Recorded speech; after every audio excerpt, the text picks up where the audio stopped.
बेगम, ये किधर जा रही है?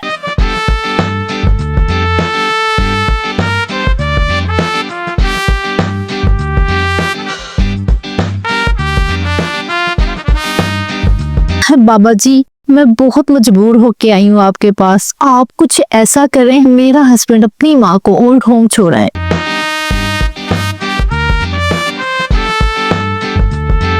ले बच्चा, ये लड्डू अपने शोहर को खिला देना। ये लड्डू खाने के बाद तुम्हारा शोहर खुद तुम्हारी सास को ओल्ड होम छोड़ाएगा। बेगम, तुम ये सब क्या कर रही हो? तुम्हें शर्म नहीं आती?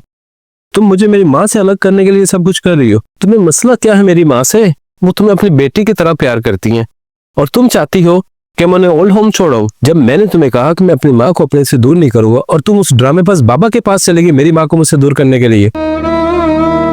बेगम, उस माँ ने मुझे बचपन से पाला है, प्यार किया, बड़ा किया, और तुम अब क्या चाहती हो कि इस उम्र में आके उसको मैं ओल्ड होम छोड़ाऊं?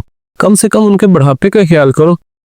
बेगम, वो जिंदा और खुश इसी वजह से है क्योंकि उसका बेटा और उसकी बहू उसके साथ रहते हैं। और बेगम, तुम्हें पता है माँ को खुशी मिलती है हमारे साथ रह के, और जब माँ को ये पता चलेगा उसकी बहू उसके साथ नहीं रहना चाहती, हत्ता कि वो उसको दूर करने के लिए उस खंडी बाबा के पास पहुंच गई, तो उनके दिल से क्या गुजरेगी?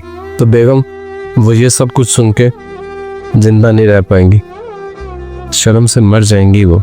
बेगम, तुमने जो किया बहुत गलत किया, मुझे तुमसे ये बिल्कुल उम्मीद नहीं थी। अब मेरा फैसला भी सुन लो कान खोल के तुम। अगर तुम्हें मेरे साथ तो मेरी माँ के साथ रहना तो तुम खुशी खुशी रह सकती हो। अगर तुम्हें मेरी माँ के साथ रहना पसंद नहीं है तो तुम जा सकती हो। अगर तुम्हें मेरी माँ के साथ नहीं रहना था तो तुम हमें पहले बता देती, हम ना करते तुम्हारे साथ शादी। ये तुम्हारी पहली और आखिरी गलती समझ के मैं माफ कर रहा हूं, लेकिन याद रखना अगर आइंदा तुमने कभी भी ऐसा किया ना तो हम साथ नहीं रह पाएंगे।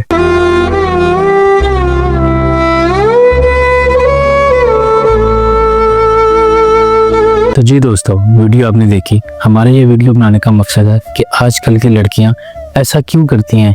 एक लड़का या एक है उसका हस्बैंड जिसको उसकी माँ सारी जिंदगी परवरिश करती है, उसकी अच्छी तरबियत करती है, उसके साथ ही नहीं रहना चाहती, तो हमें ऐसा नहीं करना चाहिए। और सबसे बढ़कर औरतें क्या करती हैं, किसी पीर बाबा के पास चली जाती हैं अपने ही घर को ख़राब करने के लिए। हमें इस अमर से भी बाज रहना चाहिए। तो हमारी ये वीडियो आपको कैसी लगी हमें कमेंट करके बताएं। अगर अच्छी लगी है तो इसे दूसरों तक शेयर भी करें। अल्लाह।